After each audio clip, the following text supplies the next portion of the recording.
Brother Branham often stated that if we observe things natural, they often are a reflection of things spiritual. So by seeing what we can see, we can understand things we cannot see. It's quite common that if the women in the church are not dressed in the modesty that's shown to us in biblical standards, so they're off the word, then there's a good chance that church is off the word. If the women in the church are dressing worldly, there's just a very good chance that the church itself is worldly.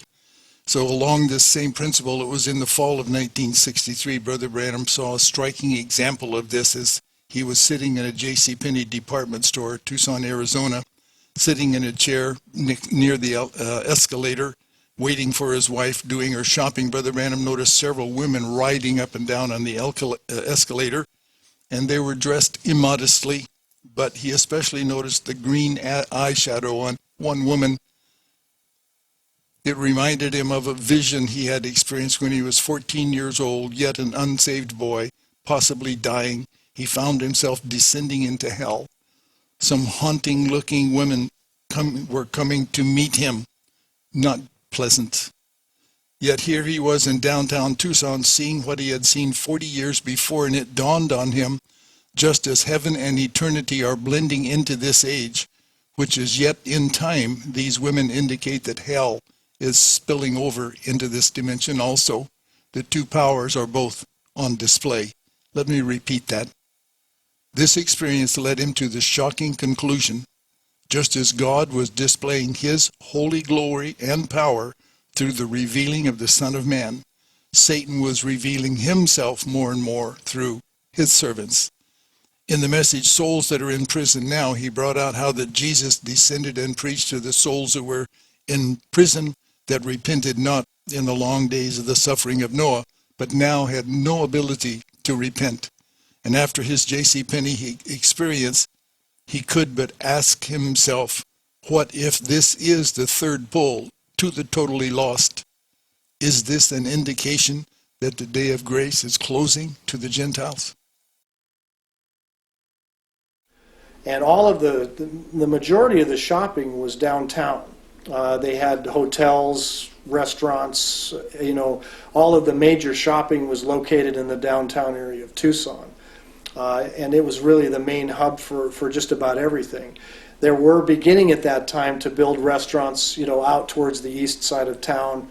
There were, obviously grocery stores and things like that. But the majority of the shopping for clothing and things like that were predominantly downtown. And one of the main stores downtown was the Penney store. And I remember the Penney store in particular as a young boy because it had an escalator. And I remember playing on the escalator, going up and down and up and down. And my mother, saying, don't play on the escalator, because I didn't just go down the up. I went up the down and down the, and played on it. And so it was just kind of made an impression because I would be playing on it while she was doing her shopping. And as I got older, I remember going there and shopping for clothing for school, and remembered that they had these white T-shirts that we used to like as I was growing up and getting older. Downstairs on the escalator, we'd go down, and to the right they had these tables that had the men's T-shirts, the white T-shirts. And so I vividly remember that, that escalator and going up and down it. And even as I was older, I always remember there was one of the few places in all of Tucson that had an escalator at that time. And when they started building the malls, around town, then of course some of the stores moved from the downtown area and moved into those mall areas, and then they started closing the downtown ones. And currently I believe that they've torn it all down, that area where the Penney store was, and they've replaced it with the downtown library, and there's a little park down there. Now, I never noticed it too much until about 4 weeks ago. The wife never thought of it in this terms. About 4 weeks ago, the wife and I went down to Tucson to do some shopping. And while we were sitting, we went in downstairs, and there was a bunch of sissy-like boys, had their hair ratted, like the women does, and bangs combed down here in front, and these real high trousers on, kind of, I guess, a beat necks or what you call them.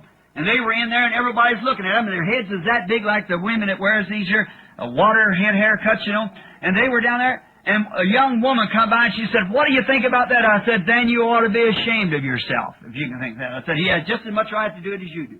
Neither one of you have a right." So I went upstairs, and I sat down, and when I did, there's an escalator. It was a J.C. Penney store, and the escalator bringing the people up. Well, I really turned sick at my stomach of seeing those women come up there, young, old, and indifferent, wrinkled, young, in every way, with little bitty shorts on, their filthy body, and those sexy dressed women with those great big heads like that. And here they come, and one coming around that escalator is coming right up like that, where I was sitting back in a chair, sitting there with my head down, and I turned and looked, and one of them coming up the steps was saying, Spanish speaking, to another woman. She was a white woman speaking to the Spanish woman. And when I looked, all at once I was changed. There I'd seen that before. Her eyes, you know how the women are doing now, painting their eyes just recently like cats, you know, put it up like this, and wearing cat glasses and everything, you know, with eyes up like this, and that green stuff there in their eyes. There was that thing that I seen when I was a child. There was the woman, just exactly. And I just got numb all over and began to look around. And there was those people mumbling, you know, going on about the prices and things in the building. Looked like I just changed for a moment. And I looked and I thought, that's what I saw in hell. There they was, that canker. I thought because they were in hell, what made them that way, that greenish blue under their eyes. And here was these women painted with greenish blue. Just the way that vision said about 40 years ago. Okay? About 40 years ago is what it's been. I'm 54. I was 14. So about 40 years ago, and that's the number anyhow of the judgment. You see. Now I've seen that, and I couldn't even speak to my wife when she comes. She's over there trying to get Sarah and the kids some kind of a dress or something for school. And I couldn't even speak to her. And she said, "What's the matter? Are you sick?" I said, "No. Something's just happened." Now, she don't know. She's waiting for this tape to return. I've never said it to nobody. And I thought I'd wait, as I promised, bring it to the church first. Okay? Bring it to the church. And that's my promise. And you'll realize after tonight, the reason I try to keep my promise. I thought then, as I noticed them cankered-looking eyes on them women. There were the Spanish, the French, and Indian, and white, and all together, but that great big heads, you know, bushed up with that combs where they comb it back, way big, and then comes out, you know how they do it, fix it in like this, and then them cankered-looking eyes, and the eyes with a paint that run back like a cat's eye. And them talking, and there I was again, standing there in J.C. Penney's store, back in hell again. I got so scared, I thought, Lord, surely I haven't died, and You've let me come to this place after all. And there they were, making, just around like in that vision, like you could just barely hear it with your ears, you know, just the mumbling going on with people, and them women coming up that escalator and walking around there, and there's them green and funny-looking eyes, mournful. Wife come up, and I said, "Just let me alone a minute, honey." I said, "If you don't mind, I want to go home." And she said, "Are you sick?" I said, "No. Just go ahead, honey, if you got any shopping to do." She said, "No, I'm finished." And I said, "Let me take you for an hour." See? I walked out, she said, "What's the matter?" I said, "Meaty, something happened up there." And while I was under that, I thought this. What day are we living in? Could this be the third pull?